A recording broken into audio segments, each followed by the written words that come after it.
You're listening to the Kristof podcast, a podcast where I have conversations with inspirational people. My name is Chris, but my family calls me Kristof. My goal is to have as many conversations as possible with people who have forged their own path by pursuing their dreams, making them a reality, all the while emitting positivity and sharing this knowledge with others. I seek these people out and share this information with you, proving to the world that you can do what makes you happy and do what you want for a living while being a good human being. We'll talk about careers, but we'll also cover any story that inspires. Let's do this while helping each other. Thanks for listening. I'm happy you're here.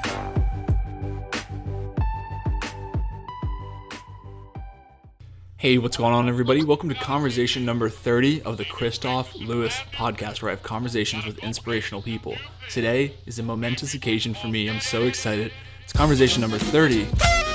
I am so excited. 30 weeks of podcasts have elapsed, and I couldn't be more thankful for you listening, for those watching, for the guests that have been on the channel.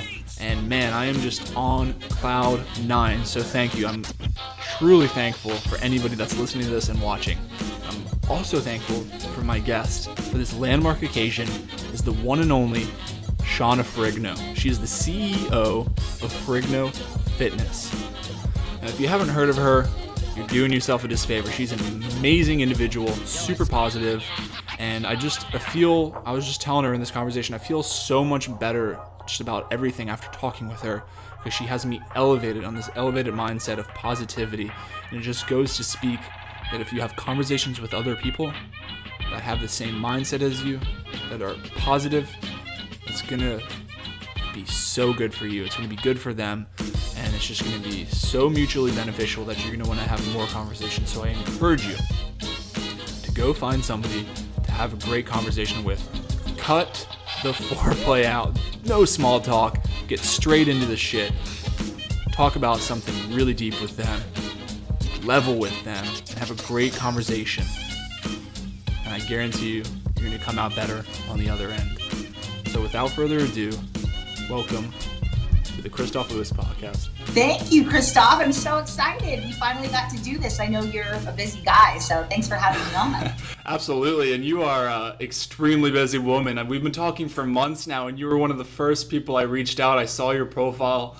I've been following you, and within like the first, I hadn't even hit like 10 yet, so this is months and months ago, and I saw your profile. I loved what you were doing, and much like everybody who I eventually get on here, you not only are positive and helpful and just so caring about those who you have in your life, but you are giving back, and like that's a huge part of this channel, this podcast, and just everything that's involved with this is helping others. And I don't think it stops with helping yourself, but I do think it starts with helping yourself, and we can get into all of that, I'm sure.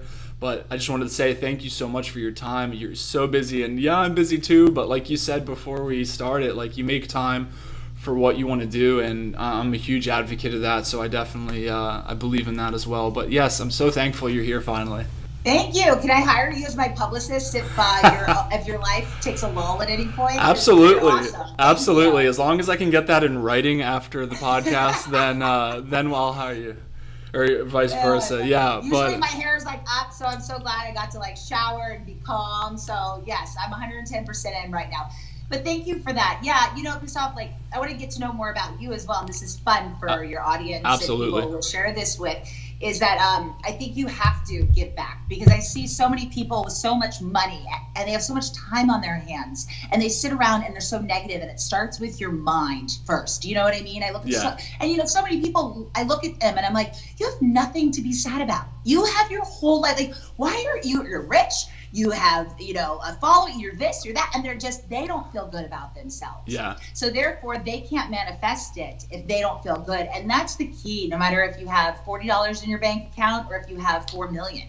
It's what you do with the time that you have here. So thank you for that, because I really take pride in getting out of my own damn way and, paying it forward. Because, everybody has, a lot of people we all have our thing, right? But I think, you have to look at people that are less fortunate. Like, I don't take advantage of the fact that I turn on the water and water comes out of our out of our pipes. You know what I mean? Like there's countries Yeah. that they don't have that. So No, I know, and I've done. I've been fortunate enough to travel. I traveled a lot on my own growing up, and I just got out of the Navy a few months ago, and I traveled a lot in the Navy. Yeah, a few people, and those, there's new listeners every podcast. So for those new listeners, yeah, I did 9 years in the Navy. I just got out. It's already October, so like a few months ago, like 2 or 3 months ago. And I'm working another job, and then I'm doing this on the side, which is equally and fully a job in itself. It's very, very much full time as I'm doing everything myself. But gosh, man, I really love it. But what got you into the, like, tell me about you. So what got you into the Navy, and like where were you stationed? Yeah, sure. So I never thought I was going to be a military guy. I had a really good friend, Vic and Sam Gaglione. I hope they're listening. And their father was a Green Beret. Hey, Sam. Oh, yeah. Cool. And Wow. I love Mike. Mike's a great guy for anybody that knows him, and he'd always bring us his old fatigues, and he'd bring us these, old, I'm about to say something that may frighten some listeners, but he'd give us our old weapons, but they were like, gummed up or stopped up. And so they were fake essentially, but they were like heavy, and then I loved playing with them, so we played with them as kids, and they were a huge influence in my life. And anyways, so you flash forward 10, 15 years. So I joined the military late. I was 22 years old, and at the time I was a server. I was making a very not steady paycheck at all as anyone. Where? What city? What country? Where? Yeah, so I was in Colorado Springs, Colorado, at the fantastic restaurant Mackenzie's Chop House, which is fine dining, steaks and seafood. Yeah, and I loved my job. I loved the people I worked with, and they were so supportive. And the crazy thing is it's not crazy, but they're still supportive to this day. 10 years later, I really like them, but I needed something more stable in my life, so I joined the military. And then I found that in the military. I got the training I wanted to in the military, but I know even before I joined the military, I wanted to gain skills in the military so that if I chose to eventually get out, I'd be able to get a job. And now I'm working tech at some XYZ company, and so I was able to utilize my skills in the Navy, had a great time, did some crazy fun stuff, met some truly inspirational people, and I can look you straight into your quote unquote face in my webcam, and I can look at you and I can tell you that those people that I met in the military truly shaped who I am today and helped form who I am today. And a lot of the situations that I was put into, the highest stress situations, helped shape you. And I think that's where a lot of, I've talked about resistance through your life shaping who you are, and I know a lot of the stressful situations that I've gone through and the hardships that I've endured have really helped. They've obviously given me experience, but they've helped form who I am and who I am now. And then it was, my wife and I are recently pregnant. So congrats. Yeah, thanks. We're having a baby girl in 3-4 months from now, and Life's gonna change. yeah, exactly. So one of the reasons I love the military, and I always say I didn't have anything wrong with the Navy at all, but I wanted to get out, and I knew for a fact that I wanted to be there for my family. And obviously you can make it happen being in the military. Plenty of families do it, wherever you're at, whatever branch or service you're at. But I knew that I wanted to get out, and I wanted to be there for the birth of my daughter, her first steps, and to be able to support my wife. And I just want to go back to saying you can make it happen. I just chose not to, and I wanted to be there. And ultimately, I wanted to come home. I didn't want to not come home one day from a deployment or something. So a lot of the reasons that got me to serve are actually, in turn, curious enough, the reasons that got me out. But yeah, so I think that's like I would say to anybody, know why you're starting something, because I knew I wanted to start the military, but I knew I wanted to pick a certain job within the military to help me in case I wanted to get out, to get a job when I got out, and it did just that. Smart. That's great. Yeah, so now that was in Colorado. I joined the Navy. That was, all over. I spent most of my time in Virginia, and I actually just moved up here to Washington, D.C., where I'm working my current job and doing this podcast. So still in Virginia, yeah. Wow. Is it just a political, mass of just craziness over there? What is it like in DC? It's super. It's just, I've never been, anybody that knows me on any type of level knows that I'm not really a political guy. I never post about it. I never talk about it. And I mean, that doesn't mean I don't care, but it just means that I personally, I guess I don't care enough about it as much as I do having these type of conversations with you and helping people on a more personal level. So it's, it's hectic and news is everywhere, but I choose not to subscribe to it necessarily. I don't really watch the news.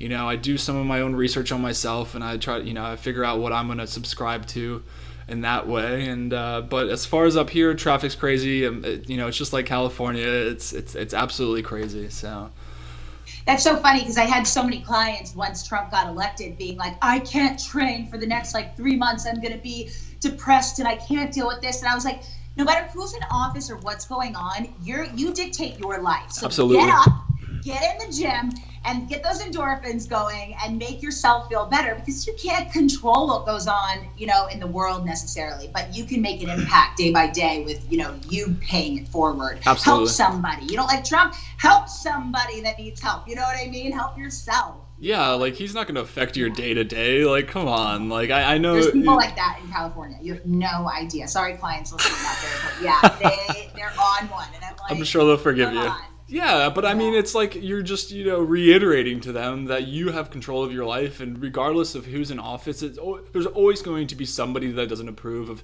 who's in office or who's, your boss or whoever it is, but you can control your actions. So, gosh, don't worry about these things that are pretty much completely out of your hands. Just worry about you, because if you're stressing about all this stuff around you that you literally have no control of, then you're going to go crazy really quick.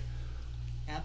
And you're not present at all. No, you know what I mean? yeah. And we need to all slow down as a society. I love Europe because they've got these siestas in the middle of the day from 1 to 3, and I'm like, that's high time for the United States, work, but they're just have a drink and I'm gonna chill out, and their life expectancy is so much longer, and just there's not as much obesity going on. There's more natural food. Well, they all walk around. They eat a lot of home cooked. I'm Hungarian. My mother's Hungarian, and I actually lived in Hungary for a little while. And everybody's walking around everywhere. Everybody or takes the metro.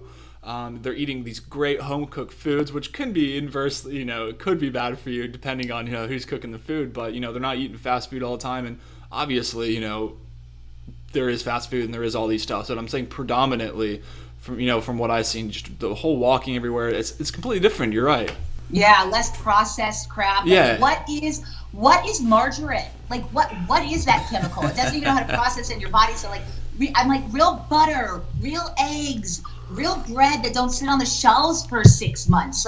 Bread's on the shelf for 6 weeks and it's still soft. There's something going on here that should not go in your body. So, absolutely, yeah, and it's hard to get away from that, especially when you're surrounded by it. And I know now that I'm out of the military, and I'm working at this company. People go out to lunch. I mean, I take that back, because even in the military, people were going out to lunch a lot. But a lot more people, they go to the galley, they go to the, where they make the food for them. But a lot of people here, even, they go out to lunch every single day. And I just, number one, I can't afford it right now.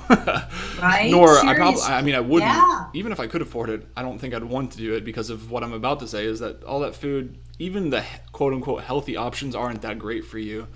And, get the home cooked foods, do it for yourself. And, I either bring it to work or do whatever you got to do, but try to stay away from that stuff. And that's a huge part of your life. And I know you're doing, there's a lot of people that do know you, but for people that don't know you, you're obviously doing health coaching and all this stuff. Who doesn't know? Who doesn't know Shauna? Just kidding. No, yeah. I swear to God. It's so funny because Kristof, they'll say to me, my friends all the time, they'll be like, oh, Shanna Ferrigno and I are such good friends. And I'm like, okay, first of all, it's Shauna. And I'm just trying to get my message. So my mom pronounces it Shauna, but it's spelled like Shanna. Yeah. But yeah, no, but go on. I'm sorry. No, I was just making a joke. No, it's funny because you said Shanna, and I was like, I'm pretty sure it's Shauna. I did my research. I didn't want to say her name wrong. I know we've been talking over direct messages and email for months, but as I was like, oh my gosh, I was like, I got to do my research here. But no, I'm glad I got it right. Good. No, I was gonna say, yeah, right. You're doing you've been doing it for a while, from what I can tell. And had you done anything else, or was fitness always your calling? And I know some about your childhood. You've talked about it before. Obviously growing up with your father, and then the house being, I think, I had seen something about the house being more of a business, and it was really tough for you to be at home with that. And obviously, he had his own things that he had overcome, and his story is amazing in itself. His hearing, all of this stuff that people that don't know, is, I believe it's 80% hearing loss, and being able to do all this, it's amazing. And I know that had to be a direct reflection in you, but at the same time, inversely, how I started, it was tough because when a parent is so busy, and I don't want to speak for you, I'd love to hear your words, but I know you kind of said something of the house being like more of a business, and it was hard for you, and you're kind of eating things away, and I know you had mentioned like as a child, and to me it was funny in the sense of like, I know kids think that way, like if they don't see me eating it, it didn't really count. So exactly. That was wild to me, and that I can see like who you are now, and I feel like that's where a lot of things started, and then you've just really taken that and just ever since you made that decision, you just ran with it. So my dad, people will probably know, but just to reiterate, my dad is Lou Ferrigno, and he's the Incredible Hulk. And, that was an interesting stigma for me growing up, because everybody's like, oh, are you She-Hulk? Are you going to turn green? And, he was an actor when him and my mom met. Real and original. So, I know, Kristof, you have no idea. Other things I've heard, I'm like, that's real original. Like, even last week, I was like, oh, that's funny. Like, come on. But yeah, so he was an actor, and then the biggest thing you can win in bodybuilding is the Mr. Olympia competition. And Arnold Schwarzenegger won it 7 times. If you watch Pumping Iron, they went against each other, and he never won. I've Arnold. Seen it all. You've seen it? Oh, it's one of my favorite movies. Come on. Oh my God, I love it. Yeah, so and so Arnold's 5 years older than my dad, which is a misconception that my dad and Arnold are like enemies, but my dad always looked up to Arnold because it's kind of like putting a kid that's 8 years old in a 14-year-old little league.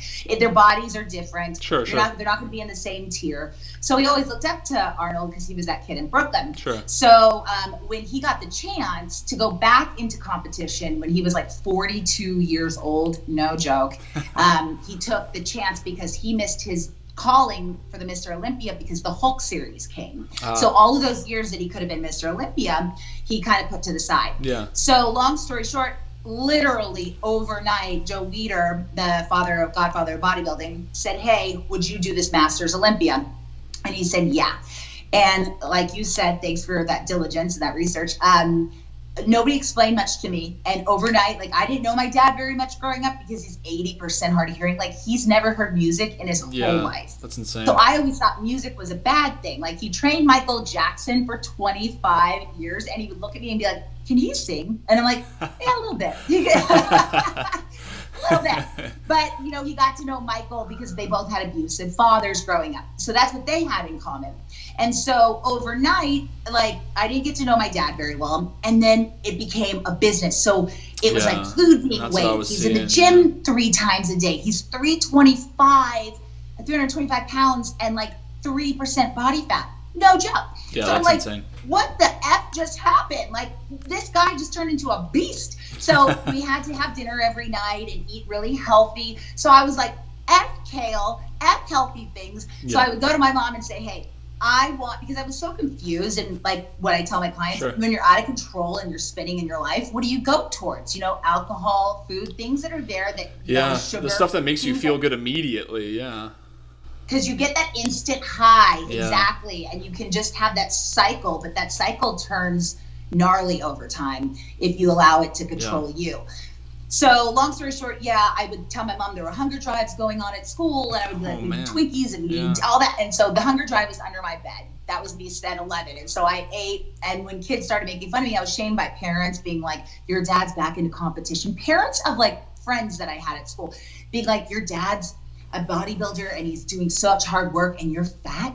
Wow. Like, how could you be fat? And I was just so shamed all the time. And finally I got to the point where I was just like, F this, F y'all. Like I had to do it for myself. It took a lot of time, took a lot of effort, but my parents never once said to me, Kristof, ever. They never were like, you're fat, you're disgusting. And that's the advice I give to everybody. If you have a mate, if it's yourself, if it's your parent, if it's your kid, don't be negative. Like just start leading and by example. because if they would have said that to me growing up, I probably would still be heavy, because I would have been like, F you, Absolutely. So you need your parents' support. Yeah.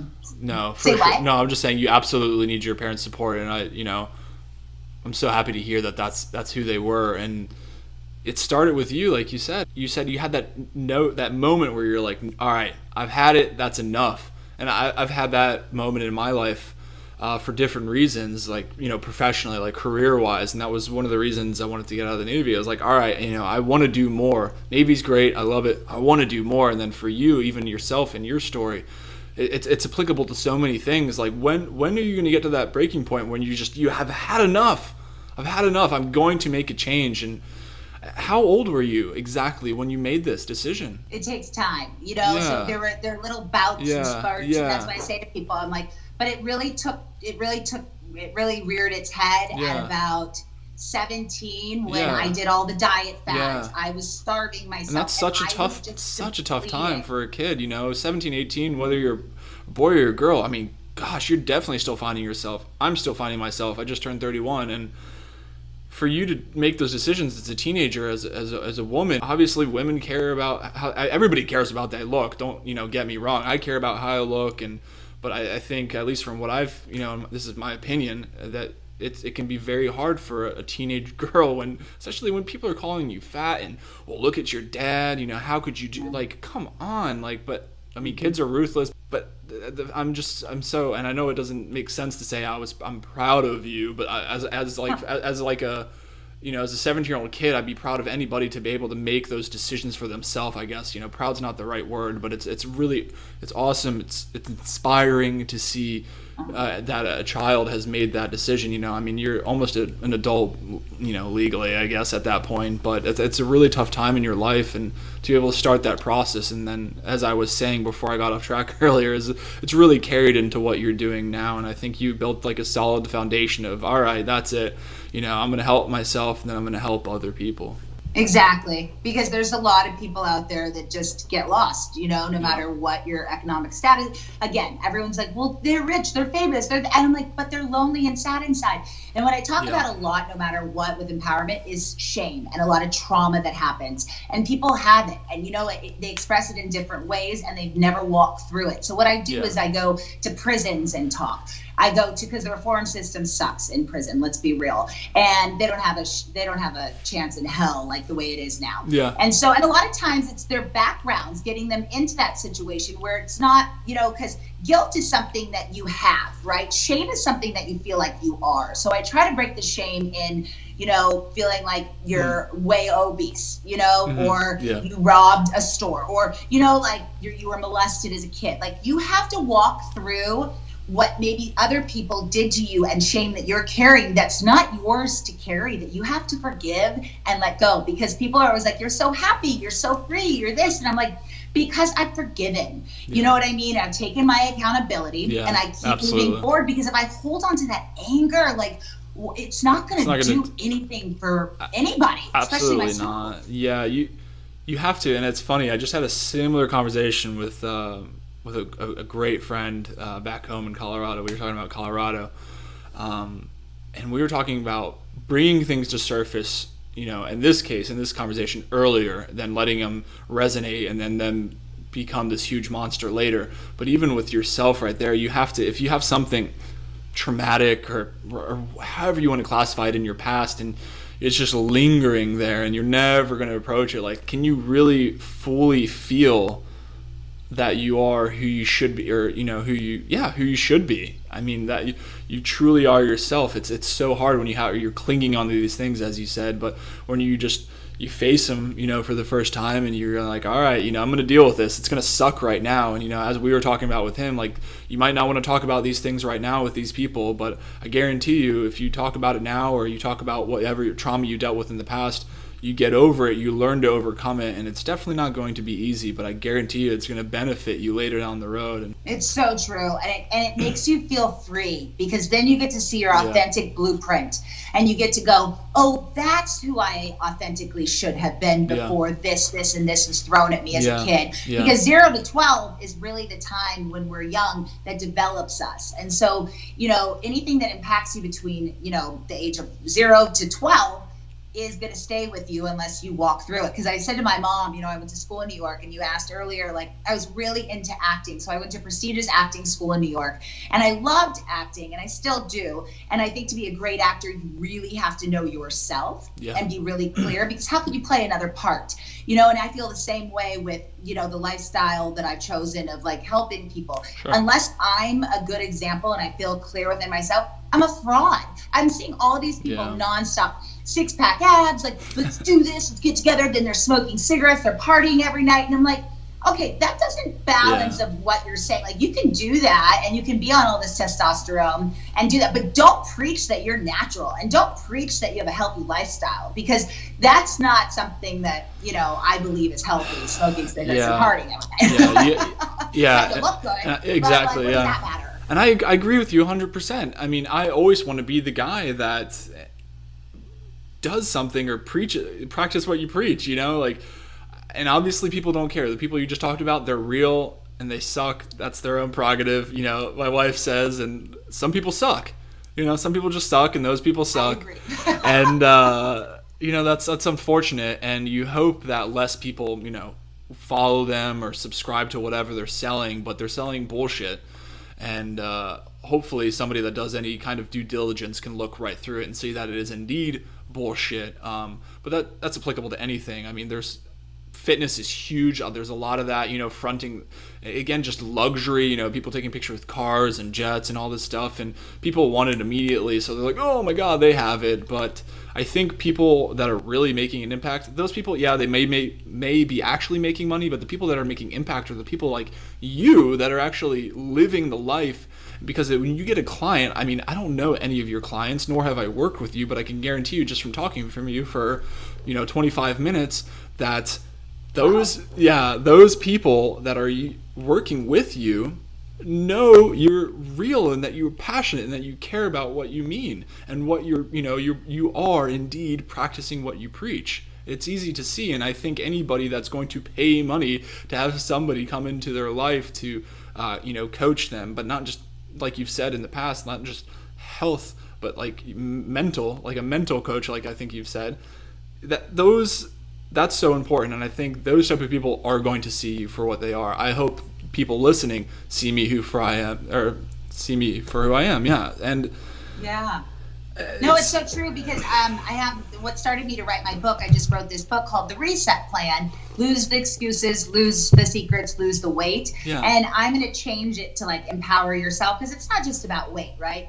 But that's what I'm learning. But I started writing the book because I had a client, and I fired so many clients in the past where they're like, wait a second, I'm giving you money, like you can't fire me. I'm like, you're wasting my time. Absolutely. I don't want you around my energy. I don't care how much you're going to pay me. You know what I mean? I'm too old to do something about doing. I'm too old to not be authentic with what I'm doing and the people I'm helping. So long story short, I decided to write my book because I had so many clients come in that were hiding. And I had a client once that was doing everything. He was 340, 5'9", big guy, came in, was doing his workouts with me, high-spirited. And then after 3 months, he didn't lose any weight. And like if you're eating well and you're on your track, I only have 4% of a person's day, right? That's an hour. They have the rest of that, 96% to do it. So I asked him, I said, well, what are you eating? He's like, broccoli and vegetables and all that stuff. And I was like, and chicken? He's like, yes, and I'm doing, and I was like, but you haven't lost any weight. And he was like, I am. And then he got real defensive, and I was like, listen, you're fired until you want to come back and tell me the truth and tell me where you are, and then come back. He's like, you can't fire me. I was like, you can't keep lying to yourself and to me. He came back a month later and said, I'm gay. And I said, really? And he goes, my parents are very religious, so I eat to suppress my sexuality so nobody will look at me. And I said, listen, you're going to be dead Nobody's going to be looking at you except for, on a grave site if you don't get your stuff in order. So he came out to his parents on his own time and his own terms. He's married now, like 215. Like, you have no idea. It changed his life because he came to his parents and said, I'm gay. And they were like, we don't love it because they're so religious, but we love you. Absolutely. And the shame was gone, and his truth set him free. Holding on to it. That's such an amazing example. That's a perfect, amazing, inspiring example. And it's literally, he was shedding all this stuff that he was holding on to. I mean, he lost, it sounds like 100 pounds, and probably the turmoil that was going on in his head because not being able to talk to your parents who brought you into this world about something like that is such a major part of your life, whether it's your sexuality or whatever you're holding on to. And that was just an example, and that's a great example, but it can be so many things, and just to hold on to that. And like you said, like, once he was able to tell them and like push that out of his head and be like, I mean, like you said, they didn't love it, and I know once he talked to his parents and he got that out of his head, he was good to go. And obviously he took 4 weeks to talk or think about it. He came back, he's like, Shauna, all right, he was thinking about it probably every day, every minute of every day, like, she doesn't know this, but this is exactly why I'm not committed. And then he made a decision. It didn't happen overnight, like you were talking about earlier with your own self. And he took him weeks, took him a month, and then he talked to his parents, and that's phenomenal. That's great. Yeah. That's a huge first step. And then he made that decision to keep on talking with you and use you. And I'm glad you cut him off, because sometimes you have to cut some people off or they're not going to actually get it. Exactly. I didn't want to be an enabler, and I was the first person who came out too. Like, the first person, and I was like, whoa, now we can take the time. Now that your truth is out, now I can work with you, whether it be 6 months, a year. I don't want to be a Nazi and be like, hey, you got to do this now. Like, everybody has their path. Yeah. But you got to be truthful with me. It's like any relationship in life. You know what I mean? Like, I can handle a lot. And that's what I feel like people with anxiety, that's what they deal with. Why they have so much anxiety is because they're not telling their truth. And a lot of times they overanalyze it, right? So if I'm not telling you the truth, and I'm just like thinking, oh, he's going to get so mad and blah, blah, blah. Yeah. And then you say your truth, you're in your head most of the time when the outcome is not that bad. It's insane that you're saying that. And obviously I'm not the only one that's had that thought myself, but so many times in my life, whether it be relationships, like you said, whether it be my job, any point in any career I've ever had, literally anything I've done in my life that I thought was going to be hard, I usually, more times than not, made it way worse in my head. And then when it actually happened, I was like, why did I wait so long to do it? Why did I wait so long to tell them? Whatever it was, why did I wait? And you're like, God. So, and it's crazy. And I always say, well, I just talked to somebody about this because I'm like, my mind's always thinking about this stuff, because I want to be able to talk to you and have a good conversation. I want to be able to inspire people on and off the podcast. And I was talking to my wife about this, and she just started a blog. And I was like, well, was it that hard? And she's like, no. And I was like, well, don't forget that feeling. Like, don't forget that you made it worse in your head, because it's important that you started it. And and I told her, and I'm so happy that you started this blog, but at the same time, it's also a learning lesson that you can't forget that you made it up in your head that it was going to be really hard to do. And I'm not saying it was easy, and it doesn't take away from this moment in time. I'm so happy for you. I'm so happy for anybody that starts something, but just remember that moment and apply it to anything else you want to do in your life. Like me getting out of the Navy, I can speak from personal experience. I was petrified from leaving the Navy because it was such a stable foundation. It's really hard to get kicked out of the Navy at this time. Yeah, and it's hard to leave that paycheck. Do you feel shamed when you left, or do you just feel guilty? Like, how does it feel to leave the Navy? No, I was just honest. I didn't feel any of that. I was just scared about leaving this like safety net of all of this medical benefits and all this stuff that's provided with the military, and then going and doing something where I didn't even really know I had a job yet. So that was a scary transition. So I'm giving this example from my own life, as well as I get my wife's example and your friend's example, your client's example. Mm-hmm. I took this huge life change, and I am never forgetting that I built all this stuff up in my head, And then now I'm going to remember that. So anytime I get scared to want to do something else, I'm going to remember, like, well, remember how scared you are to do this? You did that. You sure as shit did that. You know, and it's one thing I harkens all the way back to my conversation with, who was it? Evan Carmichael. He told me on a podcast just like this, he said, you are capable of so much more. He says, really, you think that's all you can do is just have this job, or you can only do the blog? The blog's just the beginning. You are capable of so much more. It's when he came to you for fitness goals, but what was the result of it is he lived a so much more mentally happy life and found himself, and his parents know him for who he truly is. So all of these things came out of this, and I'm sure he's continuing on to do great things, and it's just, you have to remember those things. You can't forget those lessons. You can't go through life learning these lessons and then not remember them and apply them to your future. I agree. And, I'm so sick of podcasts and stories that are like success podcasts. I'm like, no. I want to see the failures. I want to hear about how you earned your last dollar and you kept it going. I don't know if this story is true, but I just heard it. Like the guy from Amazon, right?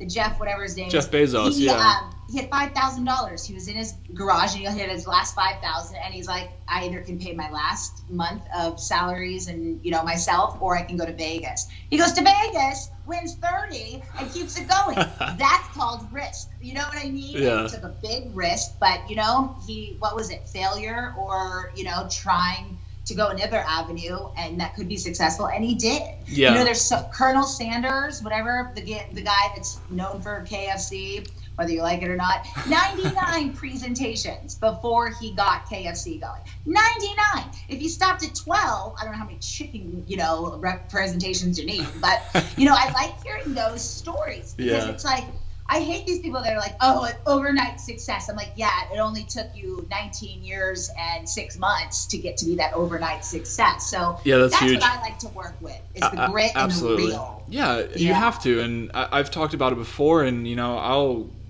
gladly talk about it every single day of my life because I hate that too. I'm right there with you. I hate that. I never want to be the guy where, and that's what I like about this podcast, and I'm sure you want to know maybe like why did I start it, but part of the many reasons is that I built this myself. Like I have people help me. I'm not saying like nobody's helped me, but I'm just saying like it was an idea that I wanted to do, and everything. Like I didn't know anything. I didn't know what, this is silly. I don't know what mic to use. I didn't know what cameras to use or anything. And as I've built the podcast over almost 7 months now, like anybody that's followed me, or if you want to go back and look at old podcasts, you see this progression and see how I'm so frustrated because I've lost audio, or hell, I'll on the podcast just 5 minutes ago, for everybody listening or watching, we're having a great conversation and I've been able to cut it and resurrect it, thankfully, but my computer restarted for no reason. It's probably because it's a 6-year-old Mac and I'm frugal and won't buy a new one, but I might have to now, but it stopped. And I freaked out for a second, but I'm like, well, freaking out's not going to do anything. Let's just make sure the audio and video is saved, and we're talking again, and here we are, and exactly. It didn't like completely mess up our psyche, like you know what I mean? It's just bouncing back. I always want to portray that. It's a huge part of why I want to start this, because I want to create something for myself, and I want to build a business myself. Like I want this podcast to. If it gets monetized, that's great, and I'll be happy. It's not right now, and it hasn't been, and it may never be, and I will continue doing it. It will. Well, but the thing is I love having these conversations. I love meeting people through the conversations. I love the people that meet me through Instagram or Facebook or whoever I talk to, and they've either started something because of this, and that's the huge goal of this. Is one, to answer your very first question, I never want it to only show the victory. So I give all these examples of starting the podcast because you see me with these frustrations, my losing calls. This is conversation number 30 of them, and I'm still having issues, and these things happen. And I want to show people that it's been a really bumpy ride. It's been a really bumpy ride, but here I am. I'm still going. It's hopefully getting better, and at the same time, like just things like I've hopefully inspired my wife to do the blog or things like that, and it's so important to her, and whatever's important to whoever, like whatever you're doing, I want to show people like you people like anybody I've talked to, any of the wild professions that I've had on here, I want to show them, these people that are listening, watching, as many examples as I possibly can of all these careers, all these inspirational people doing what they love to do. And it's not even just career based, it's just inspirational stories, period. Now, when you're hearing this podcast, it will have already aired, but the conversation before this that hasn't aired as you and I are talking is with my good friend Brittany, and she is a mother of 2 beautiful children, 3-year-old twins, and one of them is on the scale for autism. So it's not just about careers here. It's about inspirational people and how she dealt with, or not, I don't want it to come off negatively, how she dealt, quote unquote, with it, but how she is dealing with this, and how for the rest of her life. For the rest of her life. And she's such a positive person, and she says it herself, you're never ready for that. There's no manuscript for it.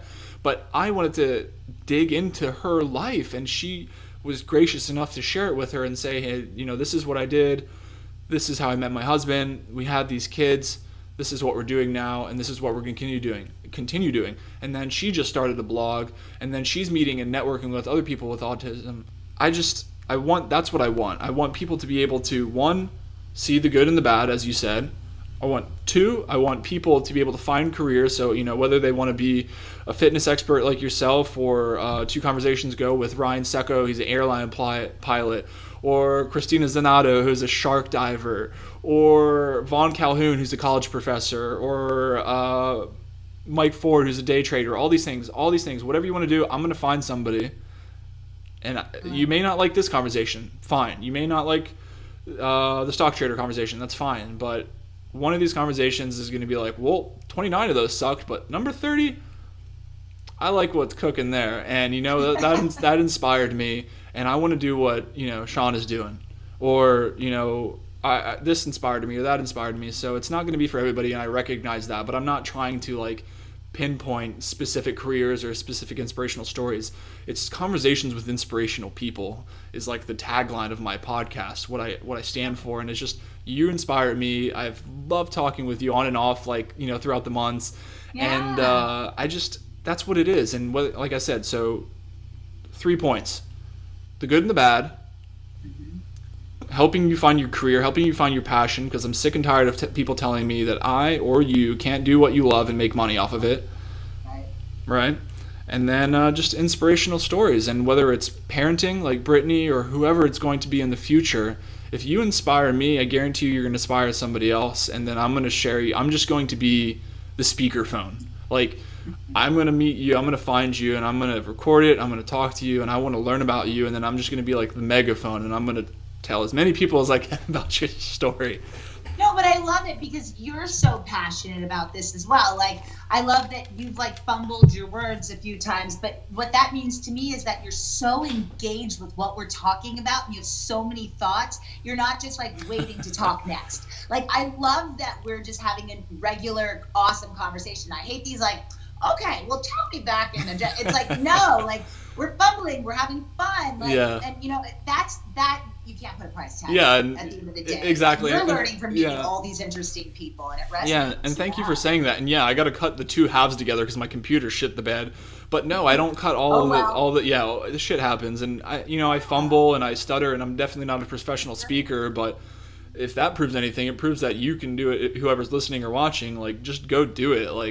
Occasionally I stutter or whatever. Stepping hard on yourself. No, I mean the fumbling and all. That's real talk. No, absolutely, absolutely. I know what you meant, but I gotta throw some jabs at myself too. So. Yeah, you need one of those rubber bands. That's my tip: is be careful about the way you talk about yourself because you're listening. And so I used to have this rubber band, and then I got rashes all over my arms, and I'm like, damn, I talk badly about myself. You know what I mean? We put ourselves down. No, you're right, and I have said it before. I have said numerous times that I'm not the best speaker, but you're right. I probably should stop saying it so much. I mean, I just I've never really been one to gloat or brag or want to come off like that, and so I'll never really come out and say it. But at least I can stop saying the negatives. Yes, because you're passionate and you shine through, and that's big. I meet people all the time that are just zombies, and they're just like, and I'm like, okay, hi, what's going on inside? Like, but that's okay, but they're lacking passion. But again, they're making millions of dollars a year, and they're driving these, right? Who cares? Yeah, that's what I was about to say. Like, who cares? Who cares? My parents have lived in the same house for almost 40 years. It's not it's not the house in I Love You, man. Everyone's like, did you grow up in that? No, it's a very modest house. My dad drives an F-150, and like he owns his car, and it's like they've been married that long because they don't have money issues. They live below their means. Sure. They don't have to show off. They are who they are. And I think that's huge. Like, I can't imagine, keeping up with the Joneses, whoever, and like being in that fight. Like, I grew up with the Kardashians, right? I grew up with all those girls. And I look at them now and I'm like, yeah, I'll go and say hi to them once in a while. But hanging out with them just seems so exhausting, inauthentic, and expensive. And I honestly wish them the best. It's just not my thing. It's just it's not for you. And it's like and that's a repeat thing that comes up a lot in the podcast is it's for them, but it's not for you. And you don't have to live the life that somebody else is living. Live your own life. You gotta find what's right for you. And you said so many good things. Like financially, you have to live below your means. I mean, even if you think you have the money, you probably should live below your means because you have no idea what the future holds. That's a huge thing. Yeah. And when I say to people that are in financial debt and all of that, I say to them, I'm like, that debt is who you were. Now paying it off is who you are. So just because you're in some debt, because I'm sorry, I live in Los Angeles. I don't know how I make my rent every month. There's people living in tents, honestly. Like, people cannot afford to live here. It's psychotic what I pay. Yeah, I mean, I don't know how it is out there, and we don't have to throw. It's just, you asked about DC. Oh my God, the cost of living up here is just like something we knew it was going to be more expensive, but stuff you don't even think about is more expensive up here too. So I can only imagine how it is out there. And I lived in San Diego for a few months actually at one point, and even I think I was only up in LA for a day. But down in San Diego for those few months, I could just know, like, holy crap, like, it's expensive there. Whew. So expensive. And so, I like to eat home, you know what I mean? And, like, try to stay out of debt. So that's what I say to people. I'm like, have a group of people around you that understand your financial means, you know what I mean? You don't have to go to clubs every night and party every night, get a bottle of wine, go to your friend's house, like, hang around people that get you and your status and where you are and love you for it. Because as entrepreneurs, especially, like, we don't have money to drop every moment. Like, I'm like, do I go and invest in this new software or do I go to dinner? You know what I mean? Yeah. And it's those choices. And if you get it, you get it. If you don't, you don't. And everyone's like, well, you're Lou Ferrigno's daughter. I'm like, I've had a job since I was 15. My parents were like, we're rich, you're poor, go work. And I'm like, what? But it helped me be who I am because I had those shitty jobs. You like, absolutely the restaurant need that. wasn't shitty, but like those jobs where I'm like, I gotta get out of here. Yeah. I'm not doing this for the rest of my life. Yeah, but it keeps you on your toes. Yeah. It's so funny you said that. One of the first people I thought of when you said that, one of my favorite human beings on this planet is Casey Neistat, the filmmaker and the YouTuber. And I know he, at one point early on when he was doing his vlogging once a day, people were asking me, why the hell is your son working at I think it was like a donut shop or a coffee shop. I think it was a coffee shop. They're like, why the hell he doesn't have to work a day in his life, just like you were saying. Who are those people to say that? And Casey's like, and I'm sure I could find the video and link it, but he is absolutely working. He needs to know what it is to work. And just like you said, it makes you really appreciate things, and you're like, not that necessarily they were shitty jobs. Like, the jobs that I worked, like, well, actually, one of my favorite jobs was at a pizza place in high school with my good friend John, and flipped pizzas and skateboarded out back and listened to electronic music. And yeah, I liked that for that point in my life when I was in high school, but man, it really made me realize that I want to work harder or study harder to do greater things in my life, because I love the pizza. We make great pizza, but I don't always want to flip pizzas for the rest of my life. And that's cute at 17, but at 37, you're going to want to evolve a little bit. You know what I mean? Yeah, absolutely. But yeah, I say life's about creating yourself, not finding yourself. I hate that mantra. Oh, find yourself. what? You only can find yourself from the things that, because everyone's like, what do you want? And I'm like, I'll tell you what I don't want. You know what I mean? Yeah. I don't necessarily know what I want because I don't want to make this list and go, by this age, by this age, by this, I'm going to do this. Because then you put yourself in a hole. Yeah, you put yourself in a box, exactly. And then and also things change so much. Oh my God. So like, I don't know, like I'm a huge advocate of setting goals, yes, but I've always been a huge advocate of always saying, yes, set goals and you can set long-term goals, but you have to know, you have to recognize that you have to be flexible. Just like we were talking about flexibility before we started the conversation, like it's been hard to get one or the other of us on here at times because we're so crazy busy, but you have to be flexible and know that, yes, this is a long-term goal. We knew we were going to talk, but just whenever the moon aligned with the whatever, but we're here. So I'm just gonna say, we're here, and you can have a long-term goal, but you're not gonna go there in a straight line. Like you can, things are gonna change as you get there. Amen. I know they need to teach more of this in schools. Like I go to schools and talk, and I'm like, guys, it's not going to be easy. Like I say things to people that I'm like, I wish they would have said that to me. Like stay in your lane is a big one. Like just stay in your lane. Things are going to be hard, but if you have a passion for something, like do not falter. Like you can go a little to the left and a little to the, but you got to know your vision, and you got, because otherwise I see people that are like, one day they're ravers, one day they're singing country music. I'm like, wait, what is going on right now? Like, stick in your lane.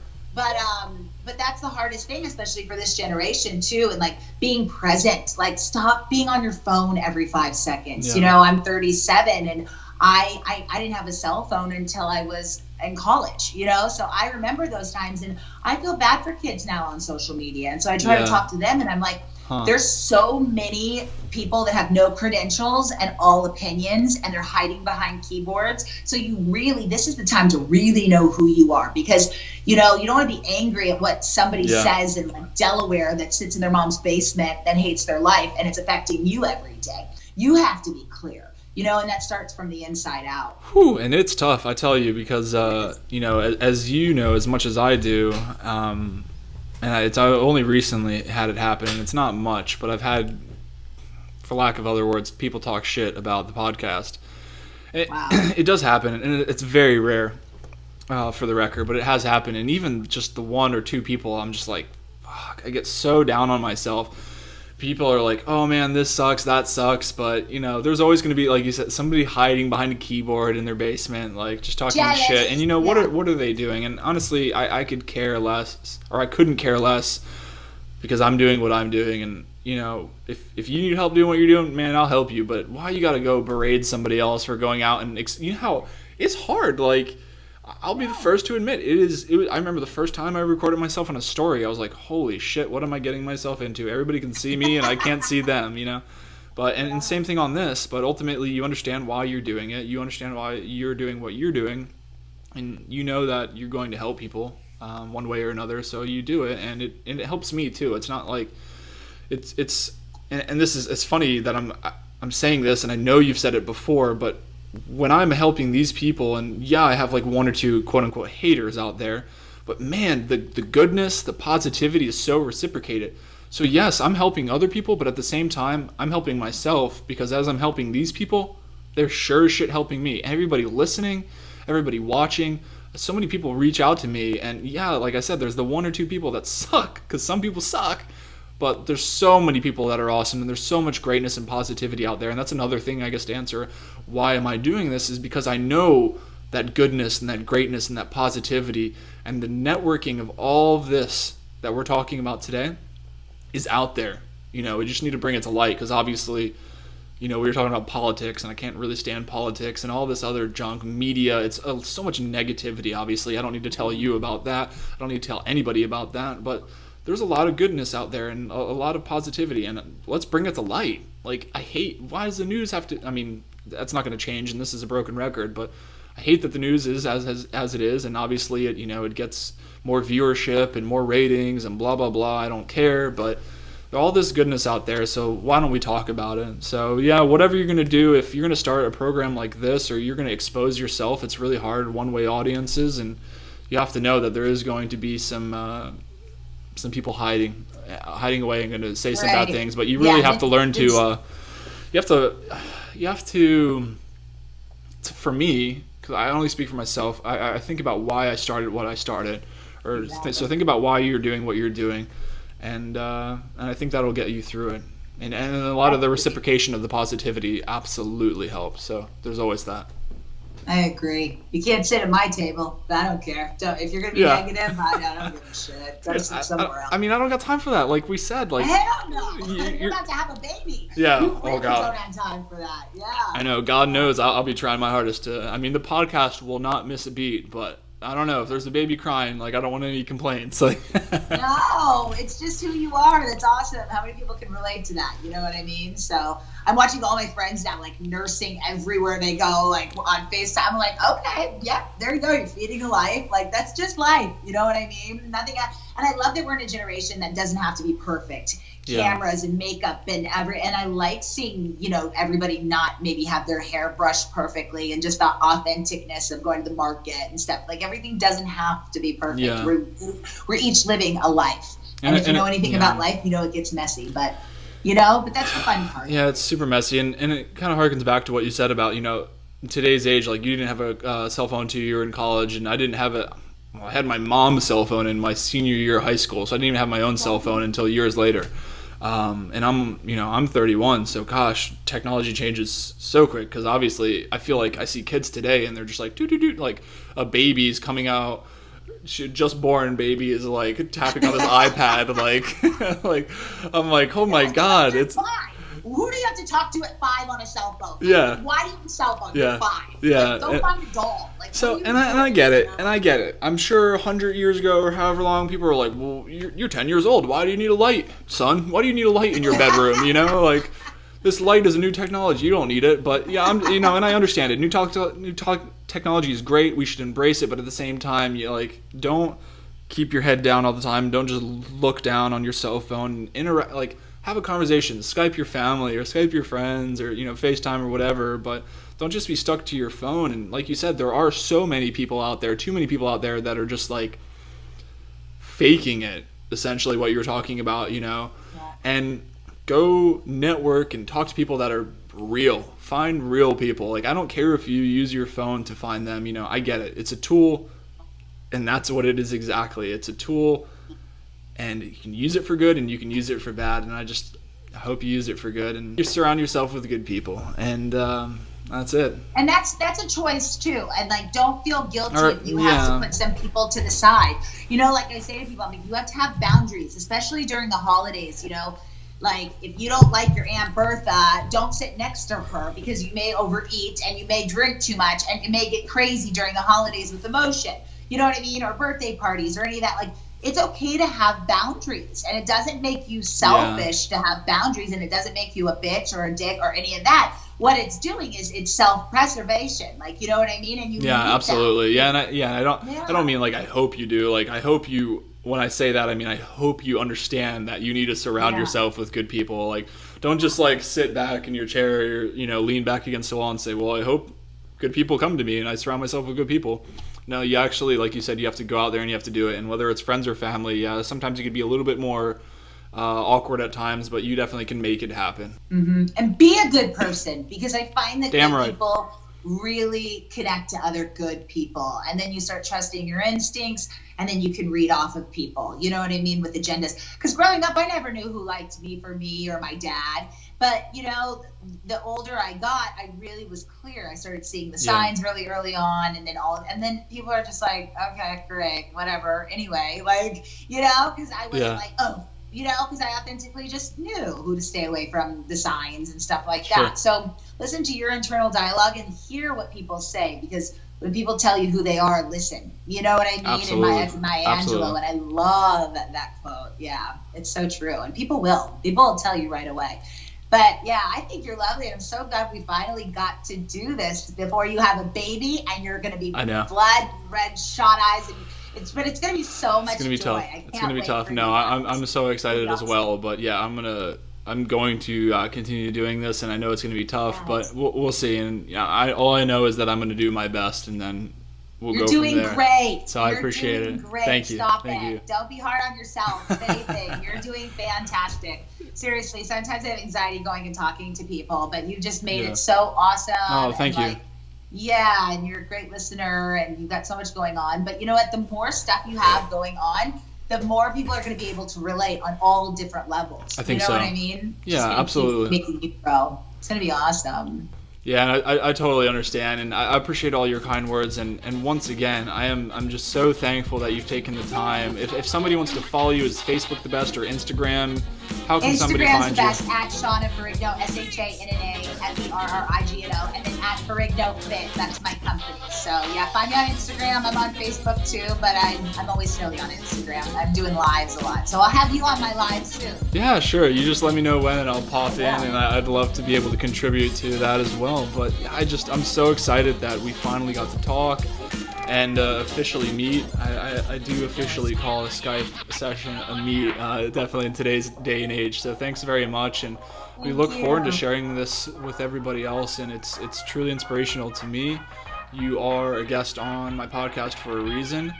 And it's just truly inspirational, and I've learned a lot, and I just feel you're glowing, I'm glowing. I feel great after this conversation. I think that speaks towards just going out and having a conversation with just somebody that supports you and that shares views like you, and just, oh man, you just feel so much better. So just go find somebody, whether it's your spouse or your friend or your family, and just talk to them, and just I always like to say get real deep with them, and just, small talk's good. There's a time and place for it. This isn't the time. Let's talk about some real shit, and I guarantee you're going to come out better on the other side.